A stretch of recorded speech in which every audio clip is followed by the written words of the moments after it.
will worship you with all of my strength. For you are my Lord. You are my Lord.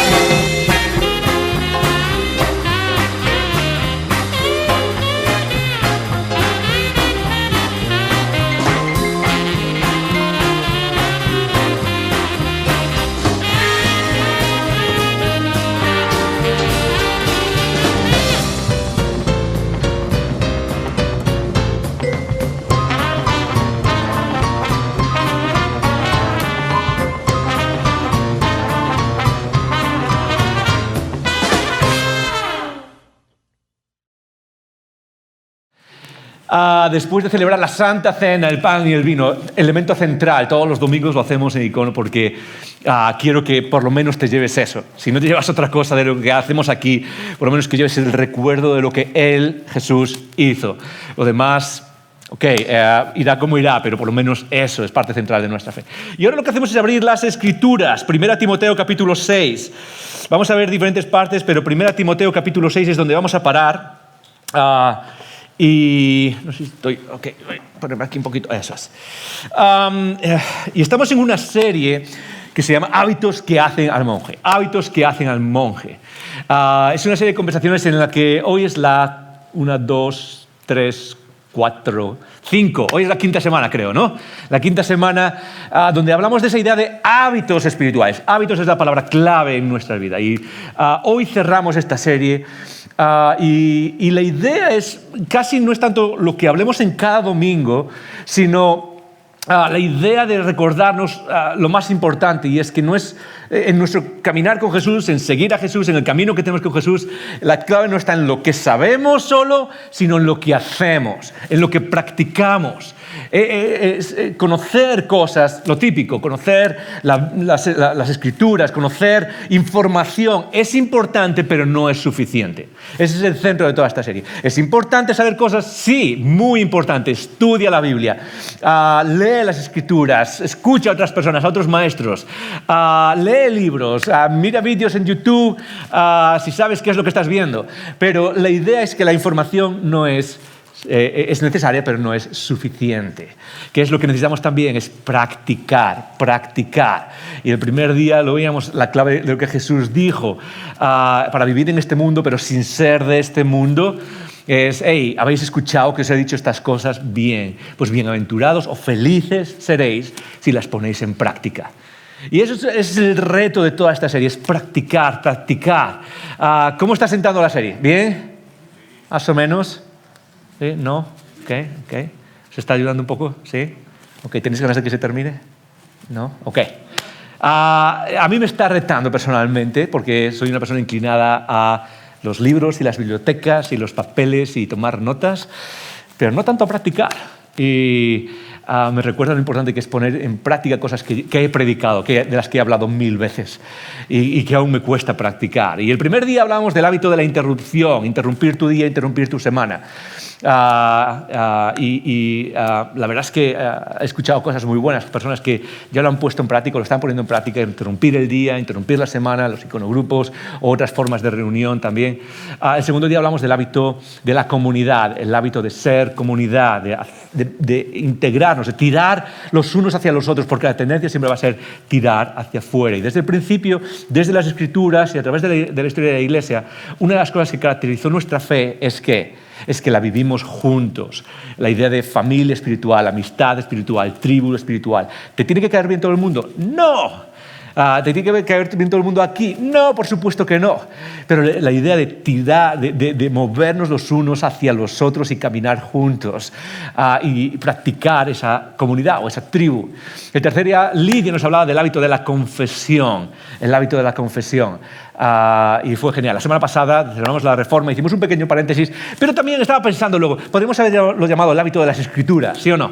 El hábito de venir a las Escrituras, fundamentar nuestra fe en las Escrituras. Y hoy terminamos con el último hábito. Podríamos seguir todo el año, hasta diciembre podríamos seguir 6 meses hablando de hábitos. Y cada uno desarrollará los hábitos de acuerdo a cómo Dios lo está guiando. El Espíritu te guía en el camino y seguramente te está hablando. Hey, tienes que empezar a practicar más esto. Tienes que empezar a poner en práctica esto que ya sabes. Has leído suficiente acerca de esto, ahora tienes que ponerlo en práctica. Cada uno de nosotros lleva eso dentro. Pero hoy quiero terminar con una de ellas que es tremendamente importante. Es central en las Escrituras, pero es una de esas que es tremendamente difícil. Es la más difícil quizás. Es uno de esos hábitos de los que no quería hablar. De hecho, puedo confesarte, es uno de los hábitos de que esta semana misma, incluso después, porque sabéis que las conversaciones se preparan con tiempo, o intentamos que se preparen con tiempo, no siempre surge. Pero intentando prepararlo con tiempo hasta el final era como, quizás puedo hablar de otra cosa, voy a hablar de otra cosa. Pero el Espíritu me guía o me ha guiado a decir, ok, necesitamos mencionar estas cosas y necesitamos hacerlo con regularidad. Y es una de esas ideas que nos cuestan muchísimo a todos, pero voy a ser sincero, es de las más importantes. Hoy quiero hablarnos, palabra súper directa, hoy quiero hablarnos de dinero. De dinero, de cómo practicamos o cómo vivimos nuestra relación con el dinero. Y sé que es de lo más difícil, ¿ok? Primero, si nos estás visitando, siempre que hablo de dinero hago el mismo disclaimer, el mismo exactamente. Y es que no nos pasamos todos los días hablando de dinero. ¿Por qué lo digo? Porque yo sé, si yo no estuviese aquí y fuese parte de la comunidad, no tuviese que hablar, sé lo que significa esta idea de religión y hablar de dinero. Sé lo que significa en nuestra mente. Sé qué cosas vienen a la mente, ¿ok? Todos tenemos las mismas imágenes del predicador que vuela en helicóptero privado, ¿ok? Todas estas cosas. Sé cómo funciona y quizás lo único que me quiere decir es lo siento, ¿ok? Es parte de lo que nos queda decir. Pero por otro lado necesitamos hablar de eso. ¿Por qué? Y esta es la otra cosa. Es muy sencillo. Es porque si tuviese que decir cuál es una de esas cosas más importantes en nuestra vida o que más nos afectan, es literalmente el dinero. Y Dios lo sabe, por eso está en las Escrituras. Es una de esas cosas que más domina. De hecho, podría decirnos, es el monstruo en nuestra vida. En nuestras vidas, en la mayoría de nosotros, incluso aquellos que les va bien, que nos va bien, es el monstruo con el que luchamos, sea por una cosa o por otra. Es algo que domina nuestras vidas, domina nuestras decisiones. Quédate con esto. Cuando Dios habló en las Escrituras, reveló a lo largo de las Escrituras, pero sobre todo por medio de Jesús, cuando Él habló, y creo que vamos a leer en un segundo este texto, ¿ok? Pero Dani, pasa al siguiente texto un segundo en la pantalla. Pasa al siguiente más. Esto es. Mateo capítulo 6, versículo 24. Jesús está hablando y fíjate lo que dice. Nadie puede servir a dos señores, lo conocemos los que seguimos a Jesús.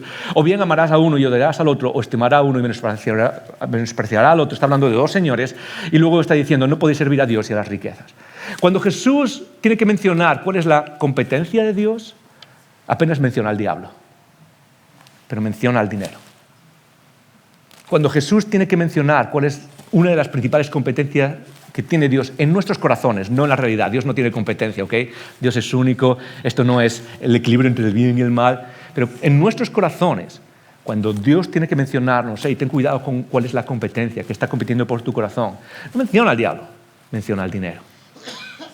Y por eso necesitamos parar y ver cuál es nuestra relación con las finanzas y ver qué es quizás lo que Dios nos dice y es quizás la mayor lucha. Y cómo lo practicamos no de vez en cuando, no cuando se menciona, sino lo hacemos un hábito sistemático. Y hoy quiero, más que nunca, siempre lo hacemos, basamos lo que decimos en las Escrituras.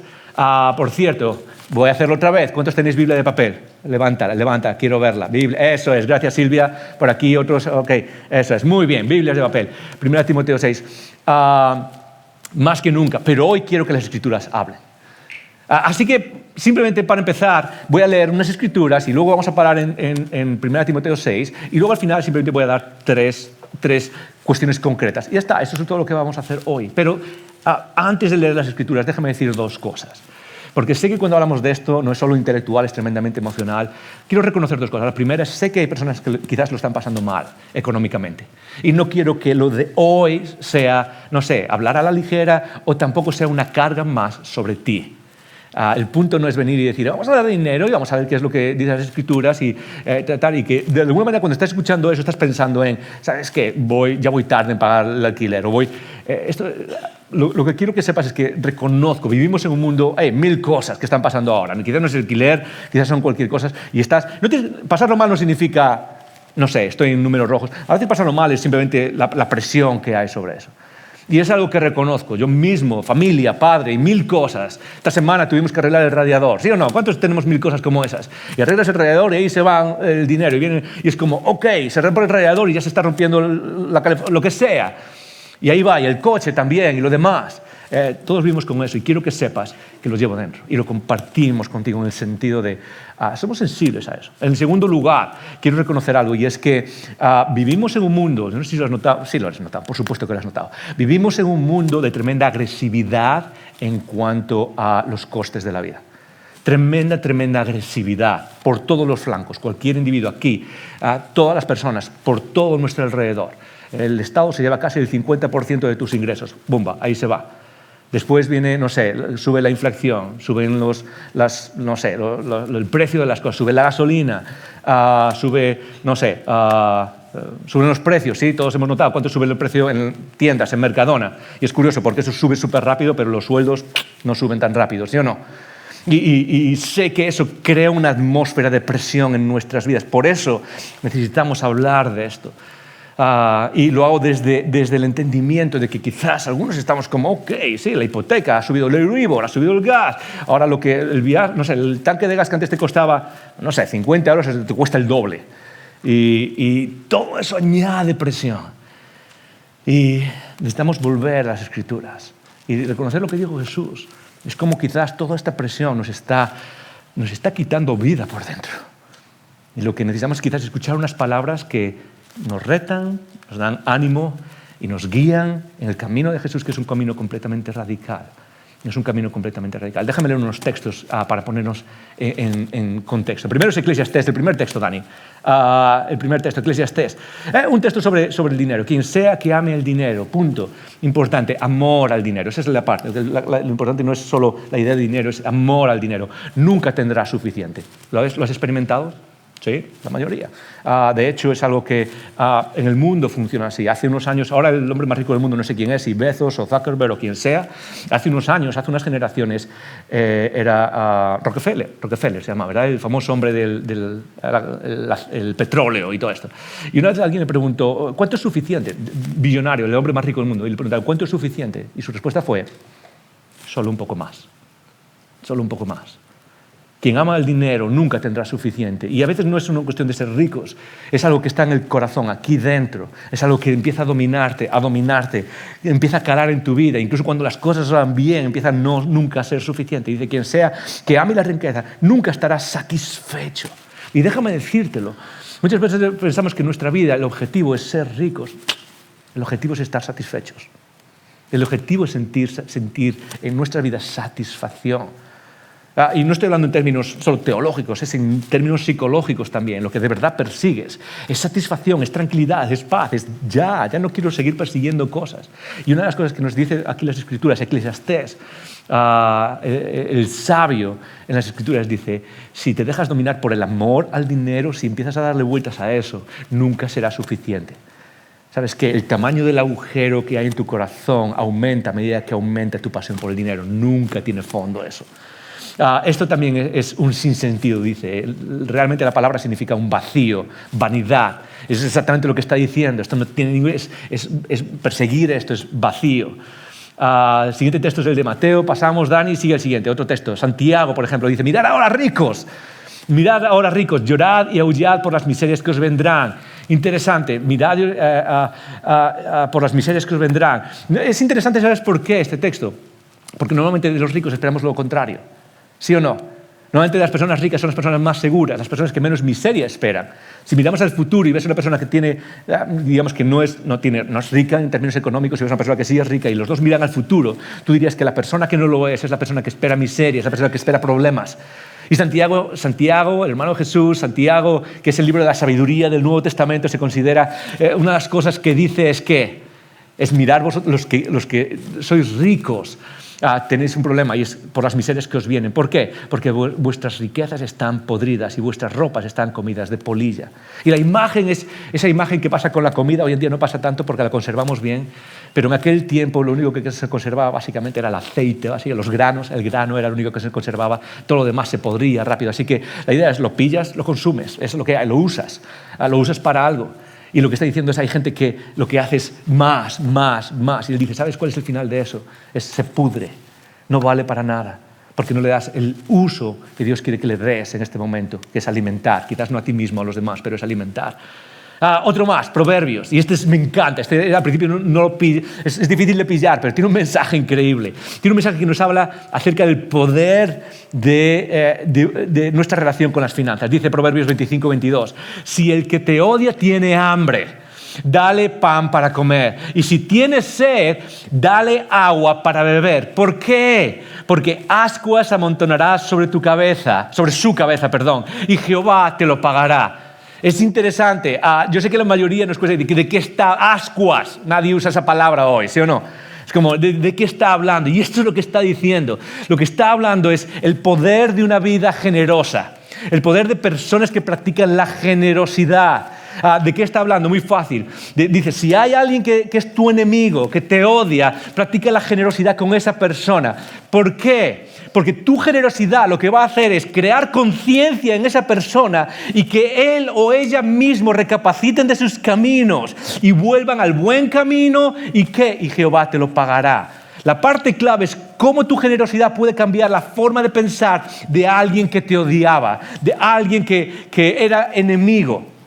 Simplemente por la generosidad transforma cómo vemos las cosas, cómo pensar. Y piénsalo así, hay muchas personas que hacen cosas buenas contigo, ¿sí o no?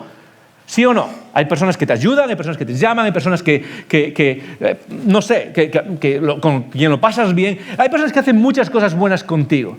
Pero piensa ahora que estás en una situación de necesidad y viene alguien y dice, aquí está, yo cubro eso.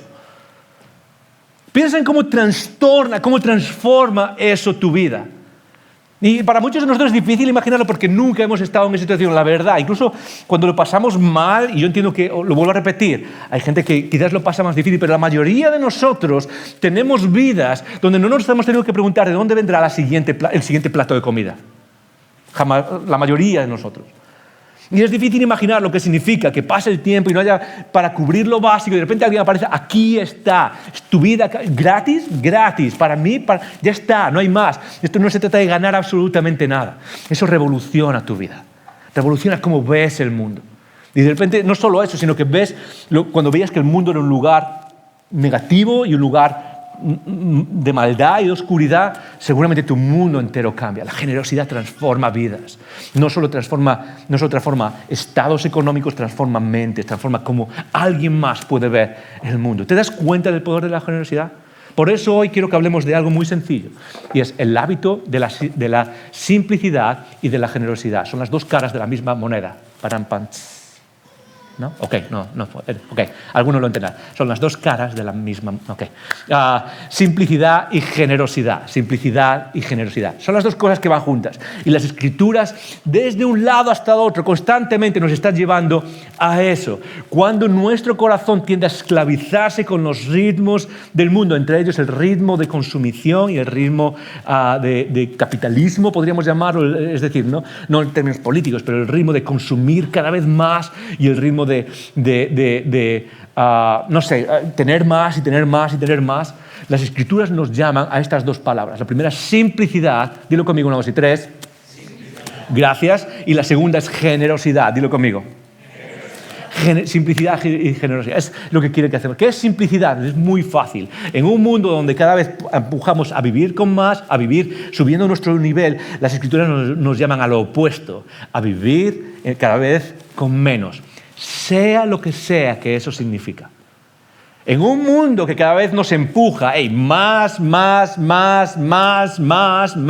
nunca es suficiente, las Escrituras constantemente nos están diciendo, apunta a vivir con menos, apunta a vivir con menos. Eso es simplicidad. Y déjame decírtelo, en el mundo occidental, noratlántico, europeo, Estados Unidos y Norteamérica, es una de las revoluciones más grandes que hay. Porque nuestro sueño, para muchos de nosotros el sueño es un poco más. Igual, mi vida está bien, todo bien, solo un poco más. Y la idea es qué significa vivir apuntando hacia menos. Otra vez, sea lo que sea que eso significa. Muy fácil, lo que está buscando Dios es tu liberación. Es que seas libre. Es que seas libre. Eso es lo que está buscando. Vamos a verlo en un segundo. Por otro lado está la generosidad. La idea de la generosidad es la idea de cuando tienes tus recursos económicos en tu mano, por ejemplo, lo que llega a principios de mes o lo que tienes ahora. La pregunta que hace la generosidad no es qué puedo hacer yo con esto, sino qué puedo hacer con esto para los demás, para alguien más. No para todo el mundo alrededor quizás, pero sí para alguien más. Es decir, la idea, tengo estos recursos y no solo pensar cómo yo me puedo beneficiar de ellos, sino cómo alguien más se puede beneficiar de esto que es mío, que lo he trabajado y que es difícil de ganar y que todo eso que sabemos, pero la pregunta de la generosidad dice, no solo dice ¿qué puedo sacar yo de esto? ¿Qué puedo hacer yo con esto? Sino ¿cómo puede beneficiar a alguien más? Esas son las dos claves de todo lo que enseñan las Escrituras. ¿Cómo te reta esto? ¿Cómo nos reta?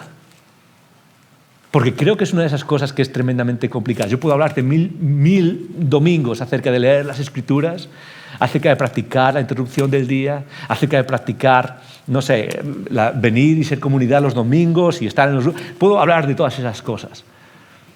Pero quizás una de las más difíciles es practicar este hábito, el hábito de la simplicidad, el hábito de la generosidad. Y déjame decírtelo, en un mundo donde este es el monstruo real que está ahí fuera tratando de devorarnos, practicar esto es revolucionario. Practicar esto es 100% revolucionario. Imagínate lo que significa vivir una vida donde básicamente las dos palabras están conectadas de esta manera. Yo vivo empujando cada vez a menos y eso que logro, que es el margen, digamos, lo uso para pensar en los demás. Apunto cada vez a menos y luego lo uso para los demás. De hecho, Pablo lo dice en Tesalonicenses. Dice, que el que no trabaje, trabaje. Y dice, ¿para qué? ¿Para qué trabaja esta persona? En lugar de ir a pedir a los demás. Dice, no, que las personas trabajen, dice, con sus manos. Quien pueda hacerlo, que trabaje. Y luego dice, ¿para qué? Para tener que compartir con los demás. Es así de sencillo. Es tener para compartir con los demás. Y déjame decírtelo, eso es revolucionario. Porque en el mundo de hoy todo va hacia nosotros, hacia qué puedo consumir, hacia qué puedo sacar. Y la mentalidad de aquellos que seguimos a Jesús es practicar otro hábito. Es cómo puedo usar esto para los demás. Y déjame decírtelo, al final de la historia, eso es lo único que va a importar. Al final de la historia, cuando pase todo este teatro que llamamos vida, lleguemos todos al final. Todo eso que perseguimos juntos, yo incluido, y que persigue el mundo acerca de un poco más de esto, un poco más de aquello, sea lo que sea, todo eso se va a quedar en nada. ¿Sabes qué es lo que se va a quedar? Voy a poner un ejemplo cercano, un ejemplo que espero que practiques. Es apadrinar a un niño con compasión. Lo hemos hecho. Aquí nosotros hay muchas personas que estamos apadrinando a un niño. Creo que al mes, no me acuerdo cuánto es porque AMI maneja eso en nuestra casa, pero creo que son como 30, 40 euros al mes. ¿Sabes qué? Esos 30 o 40 euros con los que apadrinas a un niño, al final de la historia van a tener mucho más impacto en ti y en cómo has visto tu vida que muchas otras cosas que has consumido para ti. Porque piénsalo bien, con eso has cambiado una vida. Has cambiado a alguien más, alguien que tenía una dirección en la que no había esperanza de nada, de estudios, de carrera, de crecer como tú y yo hemos crecido. De repente, por eso que tú haces, ese acto de generosidad, de repente gira y esa persona ve su vida entera de otra manera. Por eso al final, todo esto de lo que vamos a hablar tiene que ver con una cosa, es qué historia quieres contar al final. ¿Qué historia quieres contar al final? ¿Por qué? Porque esa historia la construyes o la cuentas con qué has hecho con lo que tienes en tus manos. Todos lo hacemos. Siempre cuento el mismo ejemplo, algunos ya lo sabéis, pero uno de los momentos más orgullosos... Déjame poner una nota a pie de página antes de contar esto. Y me cuesta muchísimo dar, lo he dicho, me cuesta muchísimo ser generoso. A mi mujer, no. De hecho, ella es la que viene a mí, hey, tenemos que hacer esto y dar al principio del mes y todas esas cosas. Y yo soy el que siempre se está tratando de escaquear. Y es como, yo soy una persona que no me gusta consumir, pero me gusta ahorrar. O sea, me encanta el ahorro. Y a veces es como, vamos a dar y es como, ok, si damos no podemos ahorrar. Y a mí me mira como, ¿y? No pasa absolutamente nada. Pero déjame decirte, uno de los momentos más orgullosos como ser humano fue el día que regalé un coche a otra persona. No nuevo, ¿ok? No, era nuevo el coche. Un coche usado. Pero una familia necesitaba un coche. Una familia de hermanos y hermanas en otro lugar. Necesitaban un coche. Y en ese momento teníamos ahorrado dinero y algo pasó en mí, un milagro, porque yo no soy así. Y dijimos, ¿sabes qué? Se lo vamos a dar. Y déjame decirte, es uno de los momentos más orgullosos de mi vida. Es como, no sé. Yo no sé lo que me permitirá hacer Dios en el futuro, pero ¡wow! Por eso las Escrituras, Dios, nos dirigen una y otra vez a la simplicidad y a la generosidad. Y eso es lo que hace Timoteo, Pablo, escribiendo a Timoteo. Pablo está escribiendo a Timoteo, en 1 Timoteo, es Pablo, que es el líder espiritual, el pastor con experiencia, le está escribiendo a un chaval que también es pastor en otra iglesia en Éfeso en este momento, y le está escribiendo porque Timoteo lo está pasando mal. Entonces Pablo le escribe para contarle algunas cosas, guiarlo, hacer un poco de coaching espiritual y de liderazgo. Y lo que le hace es básicamente escribirle sobre algunas cosas que están pasando y cómo cambiar y cómo, básicamente le dice cómo ayudar como iglesia a los demás. Y de repente le dice en el capítulo 6, empezando al final del versículo 2, la última fase, esto enseña y exhorta, esto enseña y exhorta. La idea es enseña a cuidar de los demás, pero también enseña ciertas cosas y esta es una de las palabras clave en todo Timoteo, falsos maestros están enseñando cosas que no deberían enseñar. Hay personas que están tratando de enseñar cosas que no tienen nada que ver con el Evangelio y Pablo dice, no, tú tienes que enseñar esto y exhortar esto. Y ahora viene un mensaje, es largo, okay, vamos a leerlo, pero voy a tratar de explicarlo, donde nos reta a cambiar nuestra relación con nuestro dinero. Eso es todo, eso es de manera habitual. ¿Okay? Versículo 3. Si alguno enseña otra cosa, dice, si alguno enseña otra cosa y no se conforma a las sanas palabras de nuestro Señor Jesucristo y a la doctrina que es conforme a la piedad, súper importante, os sabéis las palabras, pero también luego menciona la piedad. La piedad es amor, básicamente, a practicar una vida de amor por los demás. Y ves la conexión otra vez, no solo lo que sabes, es la vida que vives con eso. No es solo las palabras que conoces y la información que conoces, sino cómo eso va conforme a una vida de práctica de amor.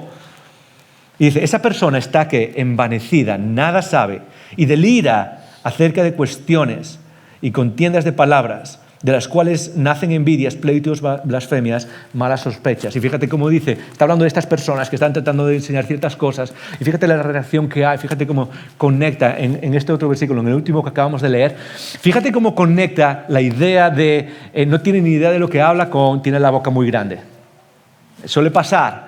Y estas personas no saben nada, pero sin embargo hablan y hablan. Y lo único que crea esta idea lo único que crea son envidias, pleitos, blasfemias, malas sospechas. Es decir, estas personas lo único que tratan es de enseñar ciertas cosas y basarse solo en hablar, nada de vida, nada de práctica, nada de poner en práctica y llevar a la comunidad a la práctica. Y eso lo va a decir también en 2 Timoteo, algo súper importante. En 2 Timoteo, ¿sabes qué le dice a Timoteo? Hey, prohíbe a estas personas que se pongan simplemente a discutir sobre genealogías, dice, y sobre qué historias, que se pongan a hablar, porque a veces nos encanta ser cristianos solo hablando, y yo tengo razón, no, y tú tienes razón. ¿Y sabes qué es lo que le dice? Eso es lo único que lleva a que no persigamos la misión que tenemos por delante. Pon a la gente a actuar, a vivir las vidas que Jesús nos hará y deja de hablar tanto. Y eso es lo mismo que está diciendo aquí, está envanecido y no sabe nada. ¿Y qué es lo que crea? Versículo 5, crea disputas necias. Es decir, la gente hablando, y yo pienso esto, no, yo pienso esto, no, yo pienso esto. Y está diciendo, no, la idea es que no nos perdamos el tiempo hablando de estas cosas, como muchas veces lo hemos hecho todos en algún momento de nuestra vida espiritual. Y empecemos a enfocarnos en cómo vivir, practicar esa vida de amor constante, practicar sistemáticamente, es decir, hacerlo un hábito en nuestras vidas. Disputas necias de hombres corruptos de entendimiento y privados de la verdad, que toman la piedad como fuente de ganancia. Y aquí viene el inicio de la conversación sobre dinero. Lo que pasaba con estas personas es que son personas que vieron la oportunidad, ¿sí? Eso es algo que ven la oportunidad de negocio. ¿Cuál es? Voy a volverme maestro, ¿para qué? Para poder cobrar, para poder ganar y hacerme rico. Está hablando de personas como yo, ¿okay? De predicadores y maestros. Y la tentación que hay es la tentación de usar esto como un medio para enriquecerse. Era verdad entonces, es verdad hoy. Y yo sé que es algo que todos tenemos en mente, ¿ok? Lo vemos constantemente en ciertas noticias, sobre todo los que nos movemos en círculos cristianos. Siempre está presente, pero era una verdad ahí. La idea es, hey, ¿sabes qué? Estas personas lo único que quieren es ganancias. Y la idea es que era muy común en aquel momento la idea de maestros ambulantes o peripatéticos, se llama. Personas, maestros que iban y enseñaban en un pueblo y cobraban algo y luego se iban a otro pueblo y enseñaban otras cosas. Por ejemplo, los sofistas eran esa clase. Si te suena un poco historia de las ideas y filosofía, ese era uno de esos grupos. Iban a ciertos lugares, enseño algo, cobro, me voy, y enseño otras cosas, cobro y me voy. Ahora, es una enseñanza directa para personas como yo que nos dedicamos a esto y es un llamado de atención. Pero es un llamado para todos los demás, para todos. Usar que el objetivo final de lo que haces en tu vida y sea simplemente voy a enriquecerme, voy a ganar, voy a tratar de más. Que ese sea el objetivo, está diciendo. Ese es un problema enorme, vivir una vida donde todo eso es todo lo que hay, lo que perseguimos. Piensen en eso. Lo que persigo es más cantidad en mi cuenta. Eso es todo lo que persigo. Y es un llamado para nosotros. ¿Por qué? Porque eso es una vida vacía de significado. Si eso es todo lo que persigues, dale, ¿ok? Cada uno puede hacer lo que quiera. Pero déjame advertirte, eso es una vida vacía de significado. Eso es una vida que puede conseguir muchas cosas, pero jamás conseguirá propósito en la vida. Ese sentido de perseguir algo que tiene significado. Y Pablo le dice, entonces, estas personas miran la piedad o el amor o la vida de amor o el servir a los demás como ¿qué? Como fuente para ganancia. Apártate de los tales, dice, apártate de eso. Busca otra cosa y lo vamos a ver en un segundo. Dice, versículo 6, pero, di conmigo, pero. No, eso lo dijo Pedro solo aquí. Dice todo el mundo, pero. Cuando hay un pero en la Biblia es importante seguir. Ok, aquí viene algo interesante, aquí viene algo importante. Pero, gran ganancia es la piedad acompañada de contentamiento.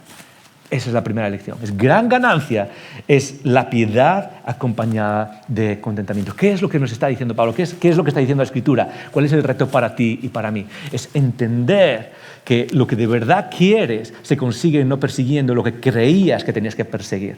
En otras palabras, nosotros todos queremos ganancia en la vida, queremos ganar algo, queremos sacar. Y Pablo está diciendo, ¿quieres ganancia de verdad? Sí, la ganancia no está en morirte y desvivirte por ese más. La ganancia está en el contentamiento. ¿Qué es el contentamiento? El contentamiento es agradecimiento. ¿Te gusta mi poema? ¿Mi rima? ¿Sí? Es bonito, ¿no? Dilo conmigo. El contentamiento es agradecimiento. Dilo, una, dos y tres. Es simplemente, gracias Dios por donde estoy. Si pueden cambiar las cosas, voy a orar por eso, ¿no? O sea, no se trata, nada de lo que estoy diciendo está en contra de la idea de, ok, quiero hacer las cosas bien en la vida y quiero ser un buen... Nada está en contra de eso. El problema está aquí dentro. ¿Qué es lo que persigue y por qué se desvive? Y eso lo que hace es transformar nuestras vidas y de una manera muy práctica. Nos vuelve muchas veces avaros y eso nuestra familia lo resiente. Vuelve que muchos nos esclavicemos en nuestro trabajo. Voy a dejarlo claro. Muchas veces nos esclavizan en nuestro trabajo. Vivimos en un mundo donde muchas veces se nos obliga a quizás pasar demasiadas horas en nuestro trabajo, pero muchas veces somos nosotros mismos los que lo hacemos. La idea es que si persigues eso, no vas a encontrar ganancia. Él dice, no, ¿sabes dónde está la ganancia? En vivir una vida de contentamiento, en la que sabes que nuestro Padre Celestial sabe las necesidades que tenemos. Es la piedad acompañada de contentamiento. Versículo 7, porque nada hemos traído a este mundo y sin duda nada podremos sacar. Este es el mensaje, esto es lo que decía antes. Lo único que te vas a llevar al final de esta vida no es nada de eso que muchas veces deseamos, a todos nos gusta, ¿ok? A mí me encantan las motos, me encantaría tener una moto grande, es una de esas cosas que a mí me dice, mientras tengamos hijas pequeñas, prohibido motos, ¿ok? Pero en el fondo sé, eso no vale, no es lo que... ¿Es de verdad lo que tengo que perseguir? ¿Eso es todo? Al final de la historia no va a ser eso lo que diga, qué buena vida he vivido. Al final de la historia es cómo amaste a los demás, cómo lograste transformar la vida de otra persona. Y sigo. Versículo 8, y esto es del 8 al 10. Así que, entonces esto es como un poco la conclusión, esto es un poco, ok, entonces ¿qué sacamos de todo esto? Muy bien, esto es lo que quiero que pienses. Teniendo sustento y abrigo, estemos contentos con esto. Si tenemos lo suficiente para no tener que vivir en la calle y para comer día a día tenemos suficiente. Hey, podemos tener más. ¿Hay algo malo en mayúscula de tener más cosas o de tener, no sé, transporte o de tener una televisión? No hay nada malo en eso. Otra vez, es lo que está aquí dentro, lo que estamos hablando. Estás contento, estás contenta, estás satisfecho, estás satisfecha. Si lo que tienes es un lugar para vivir y comida en la mesa, podemos aprender a estar contentos en Cristo, en lo que Él ya ha ganado por nosotros. Así que teniendo sustento, estemos contentos. ¿Por qué? Porque los que quieren enriquecerse caen en tentación y lazo. ¿Ok? Porque los que quieren enriquecerse caen en tentación y en lazo. Y déjame decirte algo interesante. El problema del deseo de enriquecerse o el problema del deseo de más. Podemos pensar, bueno, simplemente no tiene ningún, así no es muy malo, ¿okay? Simplemente pues hay gente que no comparte con los demás, uno no es generosa. Y lo que Pablo nos va a decir es mucho más fuerte que eso. Lo que nos va a decir es que hay un problema real en desear enriquecerse, en perseguir eso. Hay un problema real y muy grave en personas que viven obsesionadas con más en nuestra vida. Y dice esto, porque los que quieren enriquecerse caen en tentación y lazo y en muchas codicias necias y dañosas y que hunden a los hombres en destrucción y en perdición. ¿Te has fijado cómo ha conectado las dos cosas? La idea de una vida que persigue más, una vida que no está satisfecha, con la idea de destrucción y de perdición, una idea que al final es autodestructiva. Y uno puede ver casos de personas que tenían todo lo que muchos de nosotros podemos desear, y aún así viven sin satisfacción. Y sé que en tu mente quizás estás pensando, bueno, pero me gustaría probarlo, ¿sí o no? Okay, sé que esa persona no está satisfecha, pero un poquito, probamos, ¿okay? Aunque fuese. Y lo que está detrás de todo lo que estamos leyendo no es algo nuevo para ti ni para mí. Quizás el reto más grande de lo que estamos leyendo es cuánto confías en las palabras de Dios. Cuánto confías en el mensaje de Dios. Cuánto confías en lo que Él tiene que decirte acerca de cómo funciona esto. Porque muchos de nosotros, aunque se nos dice eso, yo sé, en la mente seguimos pensando, ok, vale, yo sé que está insatisfecho, pero no sé. Quizás no estaría tan mal. Y Dios nos está diciendo, ten mucho cuidado en cuál es el objetivo de tu vida. Es más. Versículo 10. Porque raíz de todos los males es, ¿qué? El amor al dinero. Raíz de todos los males es amor al dinero. Otra vez, el problema no es el dinero. El dinero nos ayuda muchísimo a todos y de hecho no solo ayuda a todos, es una forma de poder transferir a otras personas poder y posibilidades. El dinero no es malo, lo que está diciendo es el amor al dinero, es que ese sea nuestra fuente de identidad. Y eso puede pasar, sea que cobres 1 millón al mes, o sea que cobres, no sé, 1.000 euros al año, no sé cuánto. Pero la idea es la misma, puede pasar siempre, es que domina nuestros corazones. Porque raíz de todos los males es el amor al dinero, el cual, codiciando algunos, y ahora mira lo que va a decir, se extraviaron de la fe y fueron traspasados de muchos dolores. Y Pablo está poniendo dos cosas. La primera es ese amor al dinero y la idea de vivir una vida con fe. Y dice, se excluyen la una a la otra. Pablo lo que está diciendo es, ha habido personas que por precisamente ese amor al dinero se han ido del camino de la vida. Hasta tal punto es ese Señor del que hablaba Jesús. Ninguno puede servir a dos señores, no se puede. Nada, puede intentarlo. No se puede. Es un juego que no vamos a ganar. Es un juego que no vas a ganar. Es un juego que no voy a ganar. De todo lo que ha hablado hasta ahora Pablo en estos primeros versículos es de la primera parte, simplicidad. En lugar de perseguir el amor al dinero, en lugar de dejarnos dominar por ese ciclo del mundo, básicamente vive una vida simple. Ese es el primer hábito. Y ese es el hábito de las Escrituras. ¿Qué quiere decir eso? Es muy fácil. Vive empujando a vivir con menos. Empuja tu vida no a más, sino a menos. Es todo lo que está diciendo. Pero ahora va a decir algo más. Va a dar un siguiente paso. Y este siguiente paso quizás no es para todos, es para algunos de nosotros. Ahora lo vais a entender. Dice, pero tú, versículo 11, pero tú, aquí, icono, nosotros, pero tú y yo, hombre de Dios, o persona que ha puesto su fe en Dios, o persona que quiere seguir el camino de Jesús, o persona que quiere aprender a vivir de acuerdo a lo que Dios dice, porque confía en que al fin de cuentas, ese va a ser el mejor camino. Oh hombre de Dios, huye de estas cosas y sigue la justicia, la piedad, la fe, el amor, la paciencia y la mansedumbre. El contraste está claro. Hay personas que viven bajo el amor al dinero. Es más, cada vez más, y me desvivo. Y quizás no tengo mucho, pero me desvivo por eso. Y dice, no, tú tienes que hacer algo distinto. Tu objetivo no es económico, no es cómo puedo perseguir más. Tú persigue otras cosas. Tu enfoque tiene que ser distinto. No es solo lo que tienes, es quién eres. ¿Te has quedado con eso? El objetivo fundamental de tu vida, lo más importante, no es perseguir cuánto tienes, es en qué clase de ser humano te estás convirtiendo. Es qué clase de persona eres. Mas tú, hombre de Dios, huye de estas cosas, de ese más, y sigue ¿qué? Sigue la justicia, sigue la piedad, sigue la fe, sigue el amor, sigue la paciencia, sigue la mansedumbre, persigue esas cosas. ¿Por qué? Porque eso no es lo que tienes, eso es quién eres, en qué clase de ser humano te estás convirtiendo. Y eso es lo único que es eterno.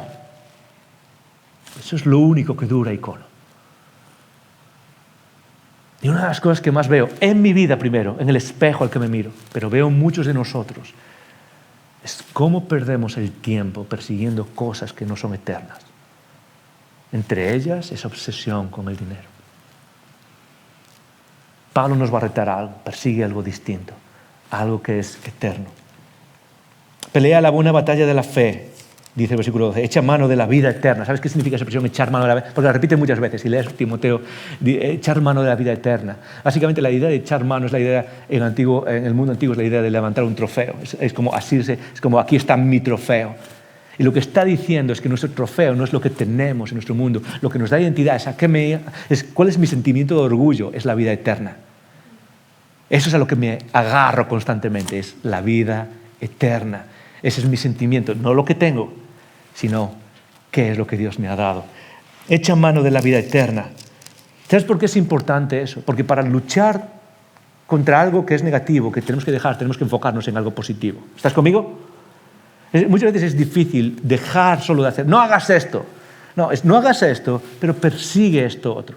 Y lo que está diciendo es que una de las formas de salir de una vida de más, una vida que va contra la simplicidad, es asirnos de eso que Dios ya nos ha dado. Que lo importante en nuestra vida es lo que Él ya ha ganado. Cristo en la cruz ya ha ganado por nosotros. La cual, asimismo, fuiste llamado, habiendo hecho la buena profesión delante de muchos testigos. Ahora, en los siguientes versículos dice unas cuantas cosas, pero vamos a saltar al último, porque ese es el reto para nosotros. Es el reto para muchos de nosotros. En el versículo 17, estos son los últimos versículos, esta es la última, este es el mensaje directo. Hasta ahora, fíjate una cosa, hasta ahora lo único que ha hecho es informarnos de algunas cosas y retarnos algunas cosas, pero ahora va a apuntar a algo muy práctico para mí, algo muy concreto, va a apuntar al hábito que necesitamos practicar, sistemáticamente. Dice, a los ricos de este siglo manda que no sean altivos, ni pongan la esperanza en las riquezas, las cuales son inciertas, sino en el Dios vivo. Ahora, la primera frase esa es importante, a los ricos de este mundo, porque hay dos extremos. El primero es cargarnos a todos con esa responsabilidad o esa idea de tengo que dar. Como dije antes, quizás hay personas aquí que lo están pasando mal, que están como al límite, que ya les ha cansado, que ya les está doliendo dentro. Y el mensaje, el empuje que va a hacer ahora de pasar de simplicidad a generosidad, de pasar de vivir vidas más simples, donde vivimos con menos, va a pasar a motivarnos a la generosidad. Quizás a cada uno de nosotros nos toca de manera distinta. Pero ahora mismo está hablando de evitar un extremo. Está hablando a las personas que se llaman los ricos. Y quizás hay personas aquí que no pueden, están como, ¿sabes qué? No pasa absolutamente nada. Ese es un extremo. El otro extremo es pensar que cuando se dice los ricos aquí, cuando pensamos en los ricos, ¿en quiénes pensamos nosotros? En Zuckerberg y en Bezos y en no sé quién más, ahora está ahí arriba. ¿Cómo se llama el español? Estaba pensando en el español. Amancio, eso es, quien sea, estamos pensando en eso. Y esa no es la clase de personas que tienen en mente. Ya, déjame decirte algo, si quizás tienes coche o, no sé, tienes transporte, si, no sé, tienes internet en casa, teléfono móvil de gama media alta, sabes que estás quizás en el 5% de la población del mundo en cuanto a poder adquisitivo. Estamos ahí arriba. La mayoría de los que estamos aquí estamos ahí. O sea, en cierto modo, la idea de rico no solo rico en cuanto a esta gente que tiene cantidades inimaginables. Está hablando, básicamente, los ricos en aquel tiempo eran personas que tenían un poco extra. Esos son los ricos en este mundo. Y es quizás un reto para nosotros, para muchos de nosotros, que nos está hablando que quizás tenemos cierto margen o podríamos tener cierto margen. Este mensaje es para nosotros, es para todos, y me incluyo en eso. A los ricos de este siglo manda que no sean altivos, ni pongan la esperanza en las riquezas, las cuales son inciertas, sino en el Dios vivo. Para muchos de nosotros pensamos que la idea de riqueza es una idea estable, ya estoy para el resto de mi vida. Es interesante, no tengo los números, estoy hablando de memoria ahora, pero sobre todo en Estados Unidos, que es donde se hacen todas las estadísticas, ¿verdad? A nivel global, a la mayoría de personas a las que les toca la lotería, la mayoría de ellos se arruinan en los primeros años. La mayoría de ellos, a los que tocan millones en la lotería, y uno puede pensar, a mí no me pasaría eso. Déjame decirte, estadísticamente te pasaría eso. Es inestable. Pero dice, no, la estabilidad es lo que Dios ha ganado para nosotros, lo que Él ha hecho, que nos da todas las cosas en abundancia para que disfrutemos de ellas. Fíjate en lo que acaba de decir. Dios no está en contra de que disfrutemos de cosas, de que vivamos, de que salgamos con nuestra familia, de que podamos invitar amigos a comer y a cenar. No está en contra de eso. Dios no está en contra de disfrutar y aprovechar estas cosas y aprovechar lo que tenemos en nuestras vidas para hacer cosas, no sé, viajar incluso, no está en contra de eso. Pero lo que quiere llamar nuestra atención es a la lucha que ese Dios tiene con nuestra vida y cómo nos domina. Y quizás podemos hacer cosas más significativas con todo eso. Por eso dice después, versículo 18, que hagan bien, y esta frase es increíble, que sean ricos en buenas obras. La riqueza básicamente es una cuestión que habla de cantidad. Y lo que dice es, ¿sabes qué? Hay gente que quiere mucha cantidad de dinero. Vale, aquellos que seguimos a Jesús queremos mucha cantidad de hacer cosas por los demás. Eso es lo que está diciendo. Es que cuando tenemos algo en nuestras manos y quizás muchos de nosotros tenemos más de lo que necesitamos, la pregunta es ¿cómo podemos usar esto y crear una lista larga de cosas que podemos hacer por alguien más que tiene necesidad? Que sean ricos en buenas obras, dadivosos, es decir, que den, de dar, y generosos. Y ahí viene, hemos pasado de simplicidad a generosidad, de simplicidad a generosidad, atesorando para sí buen fundamento para lo porvenir, que echen mano de la vida eterna. Lo que está hablando ahora es a esas personas que quizás tienen algo de extra. Normalmente la tentación es, quiero más, quiero un poco más, quiero un poco más, y lo apartamos y tratamos de, ponemos nuestra identidad en cuanto es eso, y Dios nos está llamando a algo distinto. Y es, ¿te has dado cuenta cuál es el poder que tienes de hacer algo por alguien más? Cuando vives vidas que no están dominadas por ese Dios, por ese ídolo. Y es eso lo que nos llama. Así que hay tres cosas que sacamos de todo esto, tres cosas que quiero que te lleves. Y la idea otra vez no es poner carga ni culpa, no es mi estilo, no es lo que quiero. No suelo venir aquí y hablar, decir, no, es que tenemos que hacer esto, tenemos que hacer aquello. Pero hay tres cosas que quiero que practiques, que quiero que lo hagas un hábito en tu vida. El primero es presta atención a cuál es tu relación con el dinero. Simplemente es eso. La primera es presta atención a cuál es tu relación con el dinero. ¿Y cómo presto atención a eso? Muy fácil. ¿Qué pasa cuando hay poco? ¿Qué pasa aquí dentro y aquí dentro cuando hay poco? ¿Te tiemblan las piernas? ¿Te llenas de ansiedad? Te lo digo porque a mí me pasa eso, por ejemplo. Y lo que hace es revelar cosas que no me gustan de mí mismo en cuanto a mi relación con el dinero. Lo segundo también es pensar, es ¿qué hago? Para ver mi relación con el dinero no solo tengo que ver qué pasa cuando falta, es qué pasa cuando tengo suficiente o incluso más de lo suficiente. ¿En qué cosas pienso? ¿Hacia dónde va mi mente? Evalúa cuál es tu relación con el dinero. Y eso nadie puede hacerlo por ti. Pero es el primer paso para entender quién está dominando mi vida. ¿Quién es señor de qué? ¿Quién está manejando ¿Qué? ¿Quién está gestionando a quién? Piensa cuál es tu relación con tus finanzas. Y eso puedes hacerlo tanto que te vaya bien financieramente como que lo estés pasando mal. Piensa en cuál es tu relación con el dinero. En segundo lugar es que apuntes a vivir con menos. Que apuntes a vivir con menos. Eso es simplicidad. Practica el hábito de la simplicidad. Y esto no es algo que hacemos un día. Ok, ahora el pastor me ha hablado de eso y voy a intentar hacerlo. Hoy no voy a comer fuera. ¿Sí? No se trata de eso. Pero simplemente apuntar a decir, ok, ¿qué pasaría vivir una vida que apunta o que presiona a vivir con menos? A vivir tratando de consumir menos en este mundo, tratando de gastar menos. ¿Qué significa eso? Y para muchos de nosotros se van a significar cosas distintas. La idea es simplemente esta, es pensar, ok, ¿qué significaría en mi vida apuntar hacia menos, no hacia más? ¿Por qué? Es lo que dicen las Escrituras. Es porque ese es el principio de la libertad en cuanto a ese Dios, en cuanto a ese ídolo, que son las finanzas. ¿Cómo vivo con menos? En tercer lugar, y este es el último, es importante, es deciden un porcentaje y apártalo primero para darlo sistemáticamente. Es decir, si hemos hablado de simplicidad, ahora hablamos de generosidad. Deciden un porcentaje de lo que viene a tu vida, de lo que tienes, y apártalo primero. No al final, no cuando pasa el mes o cuando me sobra algo, para darlo, para ser generoso. Este es el principio fundamental. Es primero, doy generosamente lo que vea. Segundo, ahorro algo. Y tercero, vivo con el resto. Ese es el principio que he escuchado una y otra. No es mi principio, pero todo el mundo que sabe de esto, todo el mundo que habla de finanzas personales, es básicamente la forma sabia de vivir el camino de Jesús en cuanto a nuestras finanzas. Es primero apartas y dices, ok, ¿cuánto voy a dar? Y lo hace sistemáticamente. Esto es lo que voy a dar. Y para algunos significa el 10%, famosa frase entre los cristianos, ¿sí o no? El diezmo, el 10%, para unos significa el 1%, para unos significa el 20%, no sé, lo que sea, cuál sea tu situación y cómo lo pones delante de Dios. Pero este es el reto, es aparta algo para practicar la generosidad. Segundo, lo haces en primer lugar, lo haces tan pronto entra. Lo voy a dar y lo haces para darlo, lo haces sistemático y esa es la idea de hábito. No es hacerlo un día o un mes, porque ahora me acordé, es sistematizarlo en tu vida. Ese es el llamado que tenemos de generosidad. Ahora, déjame ponerlo claro y déjame ponerlo en cuanto a nosotros. Me gustaría invitarte a que hicieses eso con tu iglesia, con nosotros, con la iglesia local. Que fuésemos personas que dan generosamente a la iglesia. Eso es parte del mensaje.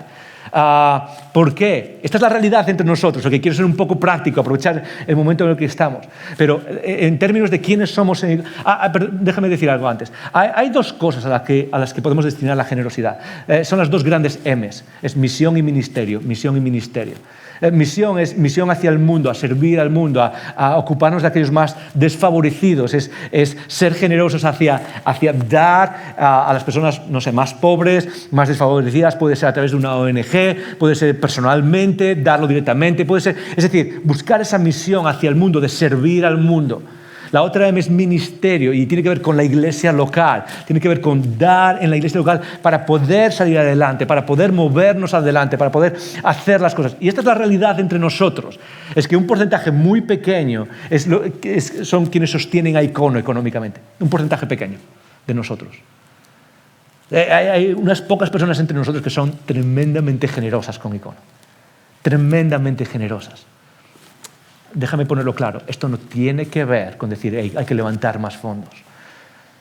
Prefiero que en Icono haya menos cantidad de personas, menos donativos, pero que haya más personas entre nosotros que den. Porque el objetivo no es monetario, el objetivo es espiritual. Estos son hábitos del camino de Jesús. Y lo que me gustaría es que considerases hacer esta generosidad con tu iglesia local, si eres parte de esta comunidad. Pero déjame decirlo claro, si no lo haces y decides hacerlo con otra organización o con otra parte del mundo, si decides destinarlo a otro lugar, perfecto, dale, no pasa absolutamente nada. Lo que quiero es que practiquemos generosidad y que vivamos vidas que se desligan de ese ídolo que nos come, nos devora, que nos dice que nunca es suficiente, que nunca estamos lo suficientemente bien. ¿Y cómo practicamos eso? Muy fácil, es el hábito de la simplicidad, el hábito de la generosidad. El hábito de la generosidad, el hábito de la simplicidad, voy a vivir con menos. El hábito de la generosidad, voy a usar lo que tengo para beneficiar a alguien más. Si quieres hacerlo con la iglesia, hazlo, pero hazlo sistemáticamente. Y quizás para algunos va a ser, voy a hacerlo sistemáticamente, este es mi porcentaje, son 3 euros, 5 euros, lo que sea. Para otros va a ser cientos de euros. Hay algunos de vosotros que están dando miles de euros a Icono cada mes. ¿Y sabes por qué pongo énfasis en esto? ¿Por qué hago esto? Es porque en muchos casos, cuando somos iglesia, nosotros, la idea al final, y por eso nos reto también a decir, ok, considera tu iglesia local como el enfoque de a quién vas a darle, o digamos el objetivo de a quién vas a dar generosamente. ¿Por qué digo esto? Es muy fácil. Es por la iglesia que tú mismo quieres. Es por la iglesia que tú mismo quieres. Por la iglesia que todos queremos. Muchos de nosotros queremos una iglesia que hace cosas y que tiene programas. Y no quieres una iglesia que está pensando, ¿podemos hacer esto? Sí, no hay recursos. ¿Podemos hacer esto? Sí, no hay recursos. La verdad es que queremos iglesias que sean fuertes para que nos ayuden a caminar en el camino de Jesús, que nos ayuden a seguir adelante. No solo a nosotros, a nuestros hijos aquí abajo, a nuestros pequeños aquí abajo, que haya la posibilidad de seguir avanzando y seguir sirviendo y seguir ministrando y seguir ayudándonos a crecer y hacerlo en el futuro y seguir lo que Dios tenga para nosotros hacia adelante. Pero en el fondo eso es lo que todos queremos ver. ¿Sí o no? ¿Cómo practicamos eso? Practicando esta generosidad. Pero sea como sea, todo esto, el mensaje es muy simple. No dejes que el ídolo de las finanzas destrocen tu mente. No dejes. Dios quiere darte libertad de eso. Y quizás es el momento de aplicar un nuevo hábito en tu vida. ¿Es el hábito de qué? De empujar quizás a vivir con menos.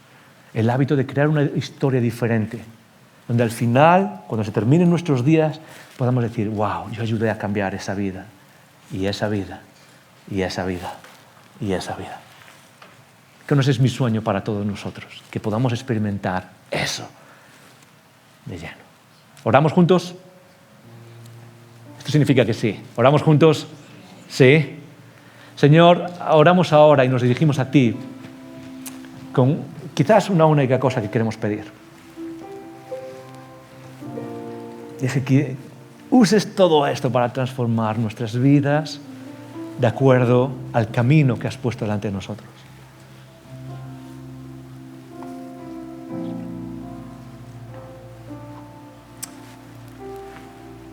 Quizás para algunos de nosotros significa confesar nuestra mala relación con las finanzas, quizás para otros significan otras cosas, Señor, pero queremos que tú uses estas palabras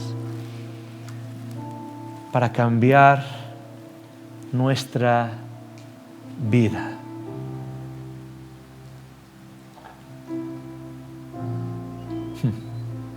Queremos que tú uses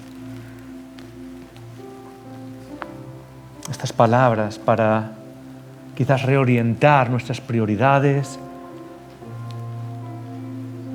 y apuntar a cosas eternas. Que en nuestra vida haya espacio y hábito para usar los recursos, Señor, que tú nos has dado, para construir cosas y vidas que pasarán a la eternidad. Señor, solo tú sabes cómo muchas de esas cosas nos han dominado y nos dominan y hacen que perdamos sueño y hacen que nos entre ansiedad.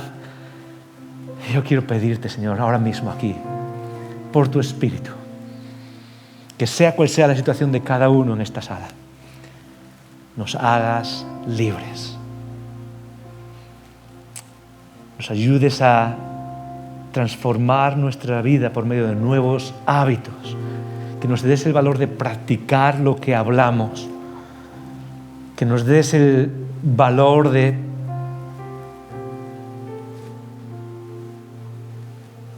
hacer lo que decimos que creemos. Y que en medio de todo eso, Señor, en medio de todo eso, tú te hagas presente en nuestras vidas. Hablando del hábito de la interrupción, hablando del hábito de la comunidad, hablando del hábito de la confesión, hablando del hábito de la simplicidad y generosidad, Señor. nuestra oración es simplemente esta: hazte presente en nuestras vidas. Y esto lo oramos juntos y damos gracias por todo.